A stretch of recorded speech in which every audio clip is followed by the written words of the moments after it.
Salut tout le monde, c'est Kev.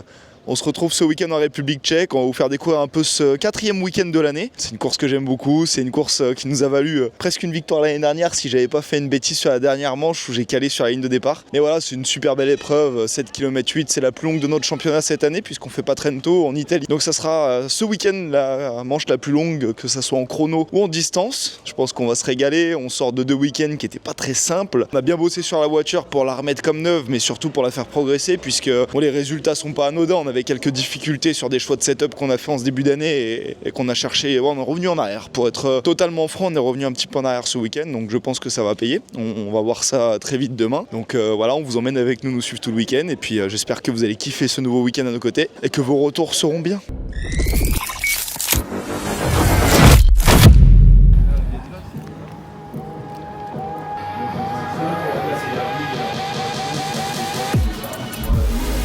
Elle est bonne la glace?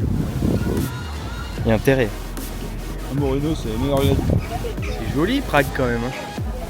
Petit stop à Prague sur la route, puisque Prague est sur la route depuis l'Alsace pour la République tchèque. On a un de nos partenaires qui a un de ses magasins à Morino, donc on a dit qu'on allait faire un petit coucou. On a fait un petit contenu vidéo pour notre très cher partenaire, il nous a offert une très bonne glace. Et puis, petit resto et ça repart. Hein.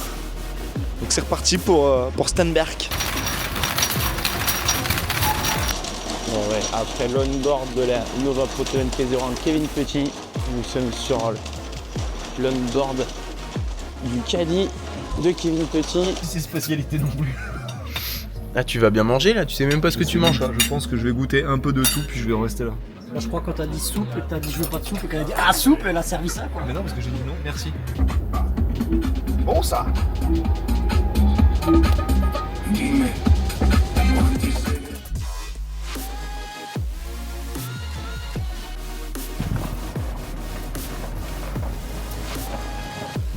It's time to scrutineering.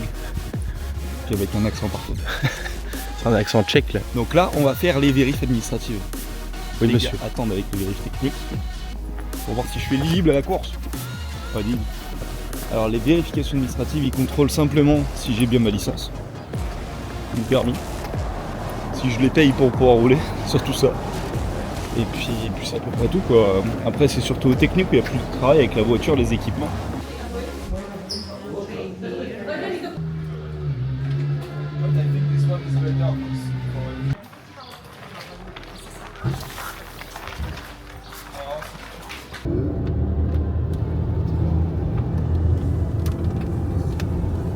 La petite vidéo dans la voiture, en Rocco c'est le rituel maintenant. Le rituel. C'est surtout concentré sur les trages, le même travail que d'habitude, c'est plutôt bien passé. Tiens, on va présenter rapidement le tracé. 7,8 km. La vitesse moyenne, ça tu sais peut-être mieux que moi. 177 km/h. 177 km/h. Je pense qu'avec Falpera et Saint-Ursanne, c'est les plus grosses V moyennes qu'on ait.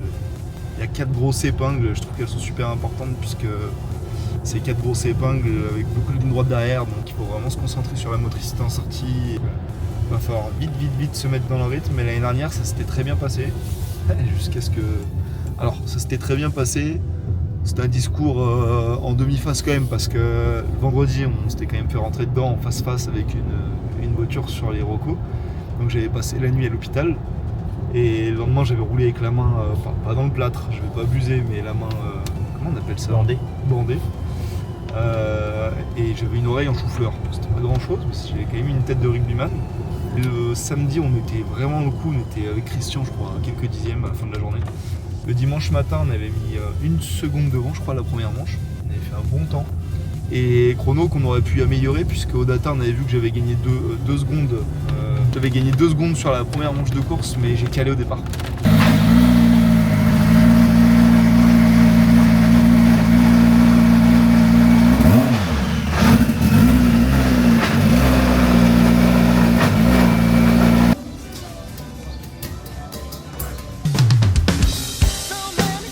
Tu fais de la batterie? Est-ce que tu arrives à m'expliquer ce que vous venez de tester là sur la boîte de vitesse? En gros, quand on a fait des essais sur circuit après l'accident, là, pour retour validé, on s'est rendu compte que... Attention, faut s'asseoir. La 6e vitesse passait toute seule, quand en 5e, je m'apprêtais à freiner ou lâcher les gaz. On a le droit de voir les datas là. Jour de fête, là. Tu vois, j'accélère, je suis à fond. Donc la courbe d'accel, c'est le machin rose, je suis à fond.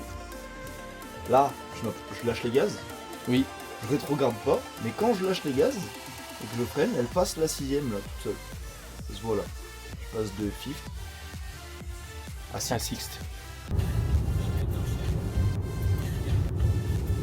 Je pense que ça peut être bien des petits plans comme ça.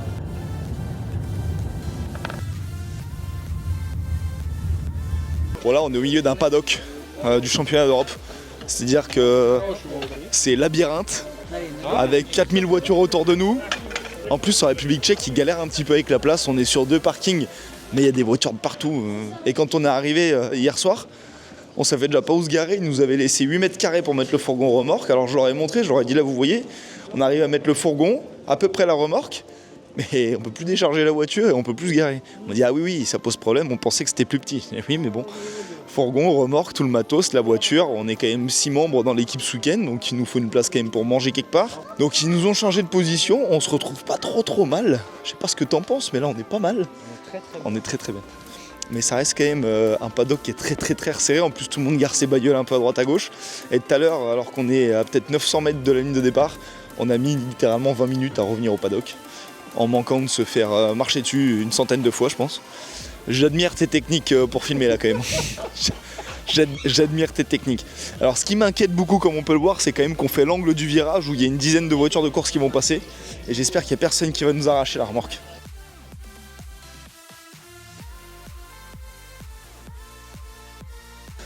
Donc on est là sur le paddock, là il y a quasiment que des protos. Il n'y a que Joseba et Fausto qui sont de l'autre côté, la course pour les protos. Sinon on est tous là. Donc on est côte à côte, là on a Peter à côté de nous, après il y a Seb, mon frère avec Lampert, il y a Christian en face, ouais il y a un petit peu de monde ici. Et là c'est mon bébé.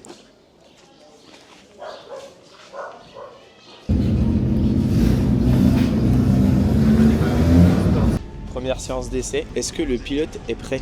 Le pilote est prêt. Mon sac est fait. Tu peux répéter? Day one, 2 manches d'essai. Je sais pas quand est-ce qu'on va commencer parce qu'en République tchèque en général, quand ils disent qu'on commence à 8h, nous on roule vers 13h. Je pense que ça va être ça. Tiens, on fait un pari. Je pense que nous on roule à 13h. Tu le confirmeras dans la vidéo. Je mets l'heure du départ de la première manche d'essai. 13h et 17h30.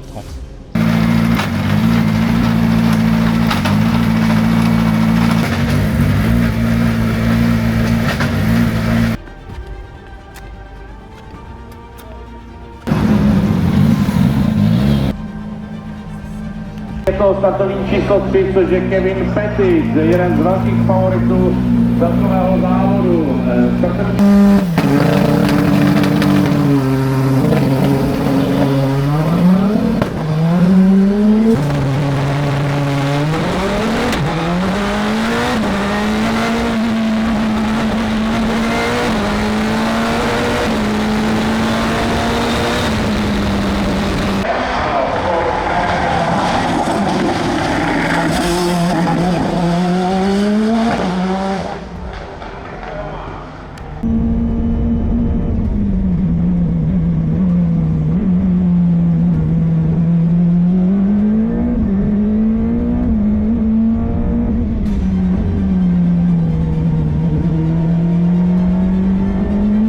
Des choix de setup depuis le début d'année pour essayer des choses qui devaient vraiment aller dans le bon sens, ça ne n'arrive pas à trouver le bon équilibre et plus on essaie de nouvelles choses, plus on se perd.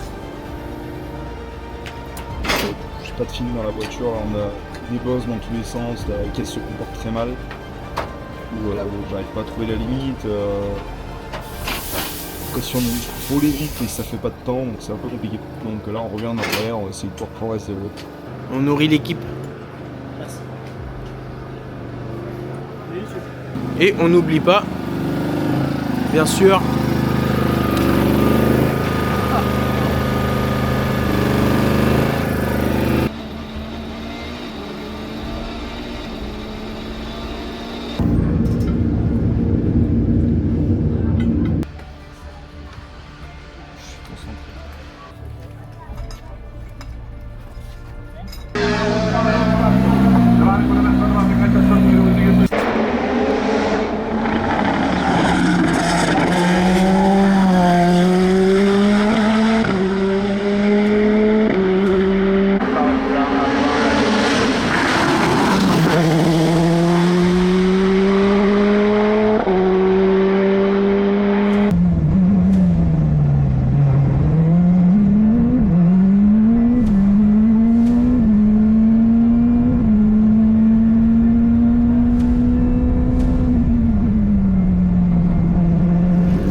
l'état des lieux. La voiture roule pas assez vite par rapport à l'année dernière. On essaie de comprendre pourquoi. On est revenu en arrière. Vas-y, rentre le ventre là. Et franchement, la vidéo comme ça, t'es stock, hein. Hein? T'es historique, hein. Stylé.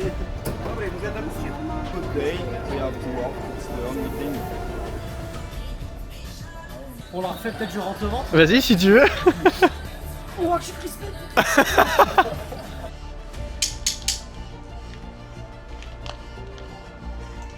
On va peut-être manger. Bah là, on refait le poireau de la voiture. Et là, on va manger. Parce qu'on est bon, donc on va manger. Vous avez mangé aujourd'hui? Ah, pas du tout. On n'a pas mangé du tout.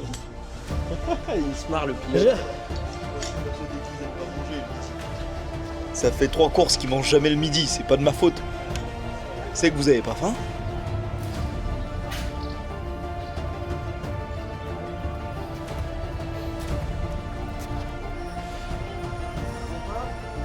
Aujourd'hui, c'est journée de course. On n'a pas le droit à l'erreur. De toute façon, il n'y a que 2 montées.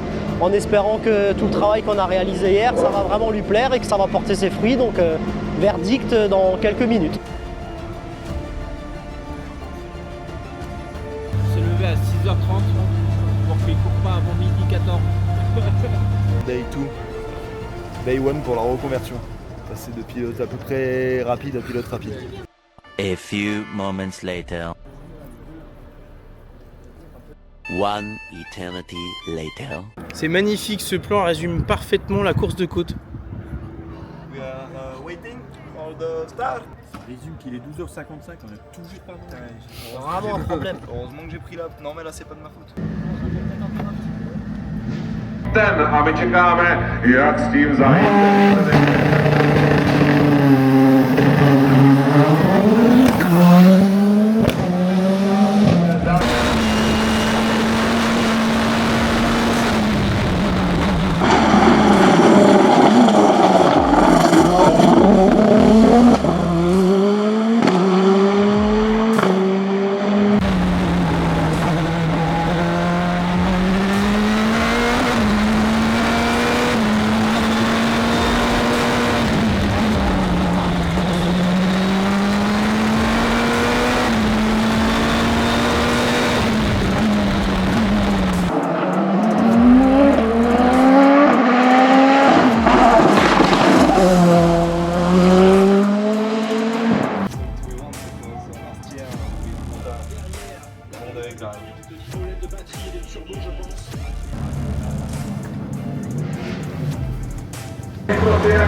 Bon bah ça y est, week-end terminé, loin de nos espoirs et de nos espérances, on finit P4. Mais là ce week-end clairement on n'a pas d'excuses, j'étais pas au niveau, on n'a même pas refait nos temps d'essai de l'année dernière.